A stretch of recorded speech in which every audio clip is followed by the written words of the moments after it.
North কোরিয়ার সাথে match অনেক কঠিন ম্যাচ, আপনারা কল্পনাও করতে পারতেছেন না। আপনারা ভাবতেছেন যে চায়না 9বারের চ্যাম্পিয়ন, চায়নার থেকে বোধহয় ওইটা তোমরা হারলে না জিতলে ডাজেন্ট ম্যাটার, তোমরা সেদিকে তাকাবেই না। আমি পিটার বাটলারকে ধন্যবাদ দিতে চাই এই জন্য যে সে সব ইয়াং প্লেয়ারদেরকে নিয়েছে যারা অনেক বেশি স্ট্রং, অনেক লম্বা সময় ধরে আমরা বলতে পারি একদম ছোটোবেলা থেকে আন্ডার 12 থেকে ওদেরকে নিয়ে এসে একটা লম্বা সময়ের ট্রেনিংয়ে ওরা আসে। হ্যাঁ, ওদের ফিজিক্যাল ফিটনেস থেকে শুরু করে প্রত্যেকটা জিনিস আমরা সেই ছোটোবেলা থেকে টেক কেয়ার করে আসছি যাতে করে 90 মিনিটস ওরা একই রিদমে খেলতে পারে। সেটা আপনারা দেখেছেন যে যখন পল ছিল তখন আমাদের ফিজিক্যাল ফিটনেস কোচ ছিল আইভান, এবং এখন আছে অন্য আরেকজন। তো এটা কন্টিনিউয়েশন ছিল যাতে করে ওদের ফিটনেস আমরা সবসময় ধরে রাখতে পারি, যাতে করে 90 মিনিটস ওরা একইভাবে খেলতে পারে। এটা একটা ছিল। আরেকটা ছিল সেটা হচ্ছে কনফিডেন্স। ওরা যখন অনেক বেশি খেলবে, খেলতে খেলতে একটা কনফিডেন্স লেভেল আপ করবে। ওরা গতকালকে যখন ম্যাচটা খেলেছে তার আগে আমি ওদের সাথে কথা বলেছি, যেটা আমি অলওয়েজ করি। তো গতকালকে এর আগে যতগুলো ম্যাচ ছিল আমি সেই সময় ওদেরকে যে ওতটা পড়াতাম, গতকালকের ওতটা ছিল আমার ডিফারেন্ট। প্রথমে আমি ওদেরকে বললাম যে তোমরা জানো তোমরা কাদের সাথে খেলতে যাচ্ছ, 9বারের চ্যাম্পিয়ন এবং র্যাঙ্কিংয়ে আমাদের থেকে অনেক প্রায় 95-100 ধাপ উপরে, তাদের সাথে খেলতে যাচ্ছ। বাট তোমরা সেটা মাথায় রাখবে না, তোমরা নিজেদেরকেও স্ট্রং মনে করবে। এবং আমি তোমাদেরকে যেটা বলবো যে তোমরা মাঠে তোমাদের সেরাটা খেলবে, তোমরা হারলে না জিতলে ডাজেন্ট ম্যাটার, তোমরা সেদিকে তাকাবেই না, তোমরা তোমাদের সেরাটা খেলবে। এবং ওখানে যেন তোমরা যেহেতু এশিয়ার টপ 12-এ গেছো, ওখানে যেন কেউ মনে না করে যে তোমরা অনেক খারাপ টিম, তোমাদের এই লেভেলে আসা উচিত না, সেটা যেন কেউ মনে না করে। তোমরা সেইভাবে কম্পিটিটিভ ম্যাচ খেলবে। ম্যাচ খেলার পরে তোমরা ভালো খেলে যদি হারো তাতে কোনো অসুবিধা নেই, বাট তোমরা তোমাদের সেরাটা খেলবে। এবং আপনারা মাঠে দেখেছেন যে ওরা সেরাটাই খেলেছে, কারণ ওরা দুইবারের সাব চ্যাম্পিয়ন এবং ওরা এশিয়া কাপ কোয়ালিফাই করেছে। যে কারণে ওরা, এই কথাটা আমি আগেও বলেছি, যখন টিম অনেক বেশি স্ট্রং টিমের সাথে খেলবে তখন সে যেরকম অনেক কিছু শিখবে, সেরকম তার কনফিডেন্স লেভেলও অনেক আপ হবে। সেটা গতকালকের ম্যাচে আমরা দেখেছি। আমাদের টিম ভালো খেলেছে, কোনো সন্দেহ নেই। এখানে আমি আরেকটু অ্যানালাইসিস করতে চাই, আমি জানি না, মেবি আই এম রং, আমার সাথে হয়তো আপনাদের নাও মিলতে পারে। সেটা হচ্ছে 9বারের চ্যাম্পিয়ন যে টিমটা ছিল চ্যাম্পিয়ন টিম, আমার মনে হয়েছে গতকালকে তারা সেই টিম ছিল না মানে সেই মানুষগুলোই ছিল, কিন্তু তারা ছিল ওল্ডার এবং অফ ফর্মে। কালকে টিমকে আমার সেই চ্যাম্পিয়ন টিম মনে হয়নি, আমার তাদেরকে মনে হয়েছে ওল্ডার এবং অফ ফর্মে। এটাও একটা ইস্যু কিন্তু আছে, এটাও আপনাদের কনসিডারেশনে নিতে হবে। আমার মনে হয় মেইন কম্পিটিশনটা আপনারা দেখতে পাবেন নর্থ কোরিয়ার সাথে 6 তারিখের ম্যাচে। আমাদের মেইন কম্পিটিশনটা হবে নর্থ কোরিয়ার সাথে 6 তারিখে। সেখানে অনেক বেশি টাফ টিম হবে নর্থ কোরিয়া, চায়নার থেকেও বেশি। এই এশিয়া কাপে আমার মনে হয় না চায়না ওই লেভেলে যেতে পারবে, কারণ চায়নার টিম ওই ফর্মে নেই। না, আমি তো বলছি যে আমাদের টিম ভালো খেলছে, এটাতে কোনো ডাউট নেই, নো ডাউট অ্যাবাউট ইট। ঠিক আছে, আমরা 2-0 গোলে হেরেছি, বাট আমি আর এটা বলতে চাচ্ছি যে আমরা যে অল্প ব্যবধানে হেরেছি, এটা শুধুমাত্র চায়না টিম যেহেতু অনেক বেশি বয়স্ক, তারা দেখবেন যে তারা মাঝে মধ্যেই দাঁড়িয়ে গেছে, তাদের প্লেয়ার অনেক বয়স্ক, সেটা দেখলেই বোঝা যাচ্ছে। এবং তারা অফ ফর্মে, তারা ফর্মে নেই, কারণ এর আগে এশিয়া কাপ ফাইনাল আমি দেখেছি, আমি জানি তারা কীরকম খেলেছে। ঠিক আছে, তো এর আগে এশিয়া কাপ ফাইনাল মুম্বাইতে হয়েছে। ঠিক আছে, তখন এএফসির উইমেন্স কমিটির চেয়ারম্যান আমি নিজের হাতে সেই ট্রফি দিছি। আমি তখনকার চায়নাকে চিনি, এখনকার চায়নাকেও চিনি। ঠিক আছে, এক না, আকাশ আর পাতাল তফাৎ। আমি কালকে যখন চায়না টিম দেখেছি আমি একদম কী বলবো, নিজেই স্পিচলেস হয়ে গেছি যে এটা কী টিম নিয়ে ওরা এসছে, ওদের টিম তো এটা না, একদম অফ ফর্মে। আর সেখানে অন দি আদার হ্যান্ড আমি পিটার বাটলারকেও ধন্যবাদ দিতে চাই এই জন্য যে সে সব ইয়াং প্লেয়ারদেরকে নিয়েছে যারা অনেক বেশি স্ট্রং এবং অনেক বেশি 90 মিনিটস খেলার মতো তাদের স্ট্যামিনা আছে। আমি ওইটা বলবো না যে আমরা যদি আরেকটু, আমি যে কথাটা বললাম যে আমিও ট্রেনিংয়ের জন্য রেডি করেছিলাম, 15-15 ডেজ ট্রেনিং প্লাস দুই দুই চারটা প্র্যাকটিস ম্যাচ, হ্যাঁ, সেগুলো যদি খেলতো, যখনই বড় টিমের সাথে খেলবে এবং বাইরে ওই লেভেলে গিয়ে ট্রেনিং করবে, তখন মেয়েরা তো শিখবে, কোচও শিখবে, মেয়েরাও শিখবে। তার থেকেও বড় জিনিস যেটা হয়, কনফিডেন্স লেভেল অনেক বেশি আপ থাকে। তো সেটা যখন কনফিডেন্স লেভেলটা অনেক বেশি ইম্পর্টেন্ট, সেটা নিয়ে যখন মাঠে যায় তখন কিন্তু এমনিতেই গেম চেঞ্জ করে দিতে পারে। ঠিক আছে, কালকেও আমাদের মেয়েদের কনফিডেন্স লেভেল অনেক ভালো ছিল এবং ওদের নিজেদের মধ্যে বোঝাপড়া, আমাদের মিডফিল্ড অনেক ভালো ছিল। আমি সবাইকে ধন্যবাদ দিতে চাই। আমাদের মিলি তো দুর্দান্ত খেলেছে, সেটা বলার মতো না। তো সব কিছু মিলিয়ে ওইটা হলে যেটা হতো, কনফিডেন্সে জিততো কি জিততো না আমি ওই হিসাবে যাব না, কিন্তু আমি এতটুকুন বলতে পারি যে কনফিডেন্স লেভেল আরও আপ হতো, মেয়েরা আরও বেশি কনফিডেন্ট থাকতো ফাইট করার জন্য। এটা নট অনলি পিটার বাটলার, একদম ডে ওয়ান থেকে আমরা এটা মেনটেন করে এসেছি। যেহেতু আপনারা জানেন যে উইমেন্স ফুটবলের সাথে সেই 2008 থেকে আসি, তো কখনোই কোচকে ডিকটেট করা হয় না, কোচকে ফুল স্বাধীনতা দেওয়া হয়, সে যাকে খুশি সিলেক্ট করবে। ওখানে টেকনিক্যাল পার্টে কোনো ইন্টারফেয়ারই করা হয় না। সত্যি কথা বলবো, আমি আমার ফ্রেন্ডদেরকে নিয়ে খেলা দেখছিলাম আমার নিজের অফিসে বসে, ঠিক আছে।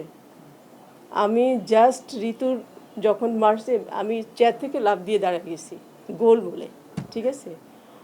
ওদের তো গোলকিপার অনেক লম্বা, আর ওইভাবে তো পাঞ্চ করে ওটাকে উঠাই দিছে, সেটাও ঠিক আছে। বাট ঋতুর ওই গোলটা হলে তো আমি মনে করি সিনারিও চেঞ্জ হয়ে যেত। ঋতুর ওই গোলটা হলে সিনারিওই চেঞ্জ হতো, হয়তো গেমই চেঞ্জ হয়ে যেত।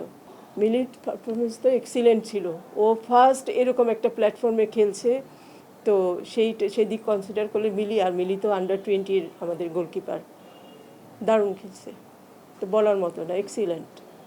সত্যি কথা বলতে আমি যে চায়নাকে চিনি, সেই চায়না যদি থাকতো তাহলে গোল ডিফারেন্স মিনিমাম 4 হইতো, মিনিমাম 4-0 হইতো। আমি তো যে চায়নাকে ছেড়ে আসছি, আমি বললাম তো লাস্ট এশিয়া কাপে আমি তখন ছিলাম এফসির উইমেন্স কমিটির চেয়ারম্যান, এবং আমি নিজ হাতে মুম্বাইতে এদেরকে ট্রফি দিছি, ঠিক আছে। তো আমি যে চায়নাকে ছেড়ে আসছি, আমি তো ধরেই নিছি ওই চায়না, তো ওই চায়না যদি থাকতো তাহলে মিনিমাম 4-0 হতো। ধন্যবাদ আপনাকে। আমি বলতে চাচ্ছি, আমরা যে এশিয়ান কাপের ফাইনালে আমরা খেলছি, এটা হচ্ছে নাম্বার 1 অ্যাচিভমেন্ট আমাদের, এবং এটাই আমাদের বড় অ্যাচিভমেন্ট যে আমাদের মেয়েরা ওই পর্যায়ে খেলছে। তারা জিতুক হারুক যেটাই হোক কিছু যায় আসে না, তারা ওখানে খেলছে, এটাই বড় কথা। এবং আমাদের যেটা কাজ থাকবে, আমি যেটা চাই সেটা হচ্ছে মেয়েরা ফিরে আসার পরে এটার কন্টিনিউশন থাকবে। তার জন্য আমরা যদি নেক্সট এশিয়া কাপে কোয়ালিফাই করতে চাই, ফাইনালে খেলতে চাই, দেন আমাদেরকে ওই লেভেল থেকে মেয়েদেরকে কন্টিনিউয়াস ম্যাচের ভিতরে রাখতে হবে। সেটা ভালো ম্যাচ, আজে বাজে ম্যাচ না, ভালো ম্যাচের ভিতরে স্ট্রং টিমের সাথে খেলতে হবে, অনেক ফ্রিকোয়েন্ট খেলতে হবে। এটা যখন আমরা কন্টিনিউয়াস করতে থাকবো, দেন আমরা নেক্সটেও আমরা এশিয়া কাপ কোয়ালিফাই করব, এবং আমরা তখন ফাইনালে গিয়ে যখন যাব, আমরা তো একবার গেলাম, নেক্সট টাইম যখন আমরা যাব, দেন তখন আমরা টার্গেট করব যে আমরা জিতবো, আমরা ওয়ার্ল্ড কাপে যাব, বা আমরা অলিম্পিকে যাব, ঠিক আছে। বাট এইবারে আমি সত্যি কথা বলবো, কারণ আমি মিথ্যা কথা বলতে পছন্দও করি না, আমি কাউকে মিথ্যা আশ্বাসও দিই না, কারণ আমি তো খেলাগুলো দেখি, আমি তো জানি টিমের স্ট্রেংথ কী, আমাদের টিমের স্ট্রেংথ কী, অন্যদের স্ট্রেংথ কী। আমি এখানে বসে শুধু স্বপ্নে ভাসলে তো লাভ নেই। অবশ্যই আমি স্বপ্ন দেখি আমার টিম ওয়ার্ল্ড কাপ খেলবে, সেটা আজকে থেকে না, সেটা 2008 থেকেই স্বপ্ন দেখি বলেই আজকে এখানে নিয়ে আসতে পেরেছি, ঠিক আছে। বাট অবাস্তব স্বপ্ন দেখি না, ঠিক আছে। স্বপ্ন তো অবশ্যই আমরা দেখব, কিন্তু আমি আপনাকে আজকে বলে দিচ্ছি 6 তারিখে তো দেখবেন নর্থ কোরিয়ার সাথে খেলা, নর্থ কোরিয়ার সাথে ম্যাচ ইজি হবে না। চায়নার সাথে যতটা ম্যাচ ইজি হয়েছে, নর্থ কোরিয়া ঠিক তার উল্টাটাই হবে, তার চেয়ে অনেক বেশি কঠিন ম্যাচ হবে নর্থ কোরিয়ার সাথে, ঠিক আছে। আর আপনারা তো বলতেছেন যে উজবেকের সাথে ভালো হবে, উজবেকের সাথে আমিও আশাবাদী যে উজবেকের সাথে ভালো হবে, কিন্তু খুব ভালো হবে না। এখন যেহেতু মিলি আমাদের গোলকিপার আছে, কিছুটা কাভার হবে, যেহেতু মিলির একটু হাইট আছে ভালো। উজবেকের সাথে যেটা প্রবলেম হবে, ওরা যখন হেড করবে, ওইটা আমাদের জন্য কঠিন হয়ে যাবে। যদি রূপ না থাকে তাহলে তো খুবই কঠিন হবে। মিলির হাইট কম্পারেটিভলি একটু বেটার, বাট তারপরও উজবেককে তো ছোট করে দেখার কিছু নাই। না, ছোট করে দেখছি না। উজবেক এই 6 টাইম খেলতেছে, ঠিক আছে? উজবেক আমাদের থেকে স্ট্রং, ঠিক আছে? প্লাস ওদের হাইট অনেক বেশি, ওই জায়গাটাই আমাদের প্রবলেম হবে। ওরা যদি হেড করে তখন ওই গোল কভার করা খুব মুশকিল হয়ে যাবে। এটাই আমাদের গোলকিপিংয়ে আমাদের প্রবলেম আছে, যেহেতু আমাদের গোলকিপারদের হাইট ওই লেভেলের না। এটাই, বাট নর্থ কোরিয়ার সাথে ম্যাচ হবে অনেক অনেক কঠিন ম্যাচ। ওইটাই আর কি ডিসাইডার হয়ে যাবে যে আসলে বাংলাদেশ কোথায় যাচ্ছে না যাচ্ছে। নর্থ কোরিয়ার সাথে ম্যাচ অনেক কঠিন ম্যাচ, আপনারা কল্পনাও করতে পারতেছেন না। আপনারা ভাবতেছেন যে চায়না 9 বারের চ্যাম্পিয়ন, চায়নার থেকে বোধহয় ওইটা নো ওয়ে। নর্থ কোরিয়া অনেক স্ট্রং। প্রথম ম্যাচের আগে তামিম ভাইয়ের সাথে ফুটবলারদের একটা আবদার North Korea under nineteen world cup champion, ঠিক আছে? এবং এটারও 3 টাইমস চ্যাম্পিয়ন, এবং নর্থ কোরিয়ার টিম অনেক বেশি স্ট্রং। জি, আপনি প্রথম ম্যাচের আগে তামিম ভাইয়ের সাথে ফুটবলারদের যে আলাপ আলোচনা, সেখানে আমরা যেটুকু শুনতে পেরেছি যে একটা আবদার ছিল আর কি। আমি ওইটা তাবিদ ভাইকে জিজ্ঞেস করেন, আমি তো ছিলাম না ওখানে, ওইটা নিয়ে আমি বলতে পারবো না। সেই ব্যাপারে আপনার সাথে কোনো কথা বলতে? না না না, আমি আসলে এখন মেয়েদেরকে খেলায় কনসেন্ট্রেট করতেছি, অন্য কোনো দিকে না। আমি যখন খেলা চলে, সত্যি কথা বলি, খেলা যখন চলে তখন আমি খেলা ছাড়া অন্য কোনো কথা বলি না ওদের সাথে। আমার কনসেন্ট্রেশন, এই যে আপনারা আসলেন হাফ অ্যান আওয়ার আগে আমি আফিদার সাথে কথা বলছি। আপনারা ঢুকলেন তার আধা ঘন্টা আগে আফিদার সাথে আমার কথা। কি কথা হয়েছে একটু আমাদের একটু বলেন, টিমে কি অবস্থা যতটুকু বলা যায় আর কি। আফিদার যেটা বলছি, যে গতকালকের ম্যাচ নিয়ে ওদের কথা বলছি, এবং আগামীকালকের ম্যাচের ব্যাপারে কথা বলছি। ওরে যেহেতু ক্যাপ্টেন, ওকে আলাদা করে বলছি, আর গোটা টিমের সাথে তো আমি বলবই। ওদেরকে বলছি যে তোমরা তোমাদের 100% দিয়ে খেলতে হবে, সবচেয়ে ভালো খেলাটা খেলতে হবে, যেটা চায়নার সাথে খেলছো এর থেকেও ভালো খেলতে হবে, কারণ নেক্সট টিম তোমাদের চায়না না, নর্থ কোরিয়া, সেটা মোর স্ট্রং। তোমরা না জানলেও আমি জানি যে সেটা কতটা স্ট্রং, ঠিক আছে? তো সেই গেম ইজি হবে না, ওইটাই বলছি। তো ওরা বলছে হ্যাঁ, তা আপনারা সভাপতিকে জিজ্ঞেস করেন কে সহযোগিতা করে নাই, সেটা ফাইন্ড আউট করা দরকার। আমরা তো জানি না কে সহযোগিতা করে নাই, তাকে জিজ্ঞেস করেন যে আপনাকে যে সহযোগিতা করে নাই, কে করে নাই, সেটা আমরা জানি। আমি জানি না কে করে নাই, কারণ আমি নিজেও সভাপতিকে মেসেজ পাঠাইছি, আমি জানতে চাই যে কে সহযোগিতা করে নাই, সেটার কোনো উত্তর আমি পাইনি। দেখেন, এইটা যখন আমরা এশিয়া কাপ মানে ফাইনাল রাউন্ড আমরা কোয়ালিফাই করলাম, তখন কিন্তু ফিফা তার ওয়েবসাইটেও কিন্তু বলেছিল যে বাংলাদেশের মহিলা ফুটবল এত অল্প সময়ে এই লেভেলে এসছে, এটা রেকর্ড, এটা পৃথিবীর ইতিহাসে রেকর্ড, কোনো দেশ আসে নাই বাংলাদেশ। ইভেন এইটা আমরা যখন সাব জিতেছি তখনও আমাদেরকে রিকগনাইজড করেছে এএফসি, ফিফা বোথ, এবং এটাতেও করেছে। আর কালকে তো মেয়েরা যখন খেলতে নামছে, মেয়েদেরকে এই কথাটাই আমি বলেছিলাম যে তোমরা এই যে এশিয়ার টপ 12-এ আসছো এবং তোমরা খেলতে নামবে, তোমাদেরকে দেখে যেন কেউ মনে না করে যে তোমরা সবচেয়ে খারাপ টিম। তোমরা যে এখানে আসতে পারো, এই মঞ্চে আসার যে যোগ্যতা তোমাদের আছে, সেটা তোমাদের খেলায় যেন প্রমাণ হয়। তোমরা হারো, কোনো অসুবিধা নাই, কিন্তু সেটা যেন প্রেস্টিজিয়াস হার হয়, ঠিক আছে? এবং সেটাই তারা করেছে। যেহেতু আমরা এশিয়াতে মানে আমরা ভালো ওকে ফাইন, আমি এখন আবার ইকবাল ভাইয়ের কথায় যাচ্ছি, যে পিটার বাটলার বলছে যে গুলিস্তান থেকে আমরা এখানে এসে পড়লাম। আমি পিটার বাটলার কি কোন অর্থে বলছি, কিভাবে বলছে, আমি সেটা বলতে চাই না, বাট আমার অবজারভেশন আমি বলি, গুলিস্তান থেকে এখানে যাওয়ার কথা ও বলছে। আমার যেটা মনে হয় যে আমার দেশের মাঠ, আমাদের যে ইনফ্রাস্ট্রাকচার যা আছে, সেখানে আমরা যে প্র্যাকটিসটা করি, আর ওখানকার মাঠ দেখছেন, মনে হচ্ছে মকমল। হ্যাঁ, ওইটাই মেন করছে যে ওখান থেকে আমরা এখানে এসে পড়েছি। আমি তো দেখছি কালকে মেয়েরা যে খেলতেছিল মাঠে, ওরা তো আনন্দেই খেলতেছিল, এরকম মাঠ তো ওরা জিন্দগিতে দেখেইনি, তাই না? তো আমাদের ওই লেভেলে, শোনেন, আমি তো সেই 2008 থেকেই প্ল্যান করেই আসতেছি, এবং মিডিয়াতে আপনাদের মাধ্যমে বলেই আসতেছি যে আমাদের এই জিনিসগুলো দরকার। আমাদের কি দরকার? আমাদের মেয়েদের জন্য ডেডিকেটেড মাঠ দরকার। আমরা প্রত্যেক দিন চিন্তা করি কালকে কোথায় খেলবো, মাঠ নেই আমাদের, আমরা প্র্যাকটিস করতে পারি না, আমাদের মাঠ নেই। দ্বিতীয়ত হচ্ছে আমাদের যে একটা ছোট্ট ডরমিটরি, এখানে তো আমরা এতগুলো প্লেয়ারদেরকে অনেক কষ্ট করে রাখি, তাই না? এভাবে তো আসলে রাখা যায় না। আমরা একটা মেয়েদের জন্য একটা ট্রেনিং সেন্টার চেয়েছিলাম, যেখানে মেয়েরা খুব ভালোভাবে হেলদি পরিবেশে থাকবে, এবং সেখানে একটা ইন্ডিপেন্ডেন্ট মেয়েদের জন্য মাঠ থাকবে, জিম থাকবে, সুইমিং পুল থাকবে, অর্থাৎ কমপ্লিট একটা ট্রেনিং সেন্টার। তাহলেই একমাত্র সম্ভব। আমরা না, আমাদের কোনো কিছু আছে না, আমরা প্রপার ওয়েতে প্র্যাকটিস ম্যাচ খেলতে পারি, অথচ আমরা কম্পিট করব কাদের সাথে? জাপান, কোরিয়া, চায়না, যাদের বছরের বাজেট হচ্ছে হাজার হাজার কোটি টাকা। কোটি টাকাই নেই, তাহলে আপনি কিভাবে করবেন বলেন।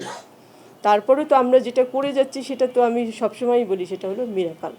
আমাদের শুধুমাত্র আমাদের ডেডিকেশন এবং ভালোবাসা আর কনফিডেন্সের জন্য আমরা এখানে আসছি। বিষয়টা একটু জানতে আমার মনে হয় এটা নিয়ে আজকে বলবো না, আজকে শুধু মেয়েদের এশিয়া কাপে কনসেন্ট্রেট করেন, ওইটা নিয়ে আমি আরেকদিন কথা বলবো, কোনো অসুবিধা নেই। শুনেন, ফেডারেশনের আমি আপনাকে বলি, ফেডারেশন না, এই ফুটবলকে যদি ওই লেভেলে নিতে হয় গভর্নমেন্টকে সাপোর্ট করতে হবে। গোটা পৃথিবীর ফুটবল চলে গভর্নমেন্টের টাকায়, কোনো ফেডারেশন স্পন্সর দিয়ে ফুটবল চালায় না, শুধুমাত্র বাংলাদেশ স্পন্সর দিয়ে ফুটবল চালায়, ঠিক আছে?